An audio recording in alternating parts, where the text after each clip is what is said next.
Okay, so Matt Chapman. Only fitting. Eugenio Suarez gets traded about a week ago. We're naturally sitting here thinking, all right, what are they going to do now? How are they going to go replace him? Luis Urias cannot be your opening day third baseman. Where is everybody's mind naturally going? Well, it's going to the top free agent third baseman on the market. That would be Matt Chapman, who has been one of the best defenders in baseball for a prolonged period of his career. We know he has some big pop, but it's not as much of a slam dunk as you think. I don't want to put it so bluntly, but Matt Chapman is Eugenio Suarez with a higher WAR. That's what he is. That is his profile, Lyle. Plain and simple, I don't think this is the guy that the Mariners got rid of Eugenio Suarez for. I just don't. I think the two are too similar, and Chapman's going to cost way more than Eugenio will. The projections for Matt Chapman, are you ready to stomach this? 6 for 150. It's like, first of all, I don't think the Mariners would sign most free agents to a 6 for 150. Judging of their spending habits. I certainly don't think Matt Chapman, as he is, especially post-2020, is worth 6 for 150. Don't get me wrong, like Matt Chapman, when he was 25 and 26 years old in the 2018 and 2019 season with the Oakland Athletics, oh my God, I would have given that dude a 10-year contract instantaneously. We're talking about a strikeout rate that was anywhere from 21 to 23%. He would walk about 10% of the time, but he'd also rack up about 6 WAR. He was a significantly above average offensive player, 125 plus WRC plus in both those seasons, with platinum glove defense at third. Checked all the boxes you could have wanted as a star third baseman. The pandemic season happens. He has a couple of injuries. I think he had a hip injury, and then he hasn't stopped striking out since. It's been a real issue, and it's deteriorated his value a bunch. He strikes out more than Gino has at some points. Matt Chapman, again, I know it was a short season, but we're talking about a guy who in 2020 struck out, get ready for this, 35% of the time.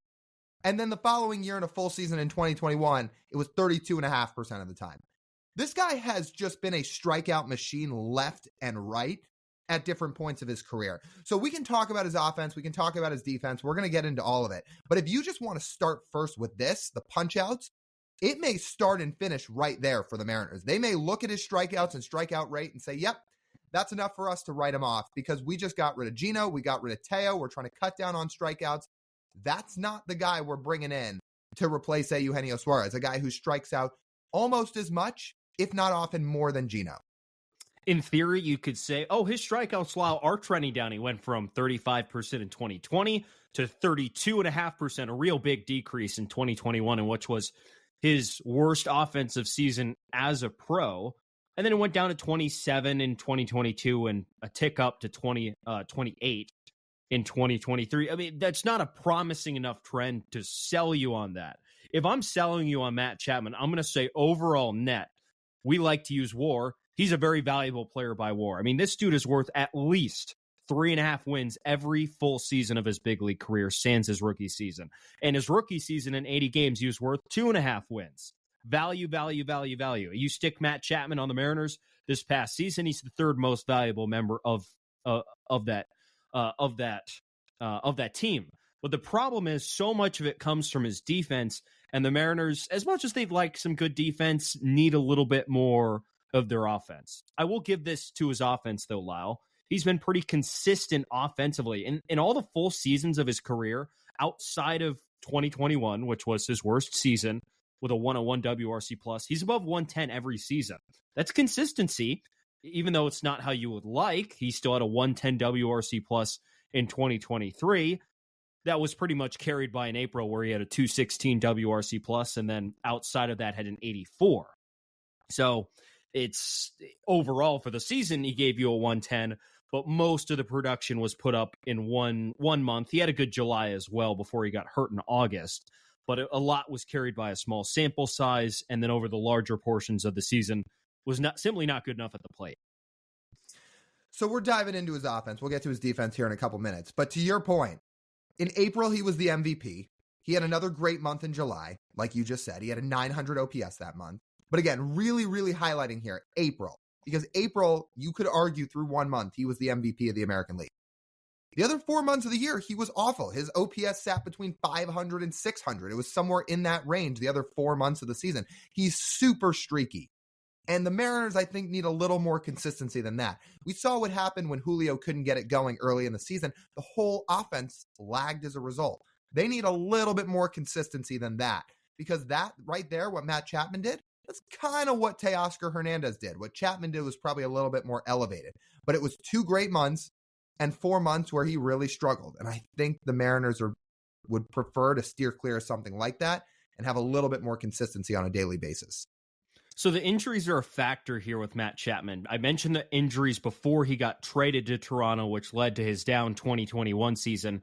So this past season in 23, he had a finger injury in August, which many think was a big reason for his slump towards the end of the season when he was coming off that great July, and like, okay, he's going to build on it, but then he hurts his finger and he can never swing the same after that.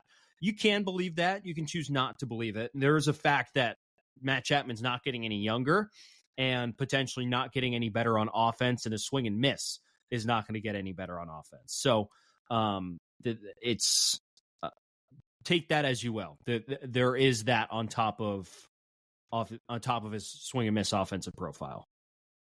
His profile is fascinating because when you look at his peripherals, I mean, Baseball Savant loves the guy. When you look at his hard hit profile, he squares the ball up as hard as just about anybody in the league. I mean, he barrels the hell out of baseballs. And if you want to dive even deeper on it, when you talk about his Savant stuff, like hard hit percentage, he was in the 100th percentile this past year. Like, he really squares the ball up. But it hasn't really led to on-field results. So he has a lot of red on his profile on Savant. But you talked about his WRC plus, and you said, oh, well, he's consistent. He's usually around 110. Well, I'm going to play devil's advocate here. Does it concern you at all that he hasn't put up a 120 WRC plus or better since the year of 2020? Because that doesn't feel like a guy you pay $150 million to when you need help on offense. Yeah, for his price tag, yes, absolutely. And what's also concerning is his quality of contact for having the amazing exit velocity, barrel percentage, and hard hit rate. His quality of contact is slightly above middling, 65th percentile. You would expect that to be in the 80th or higher with all of those numbers. And whenever you're barreling a baseball, you're hitting it as hard as humanly possible.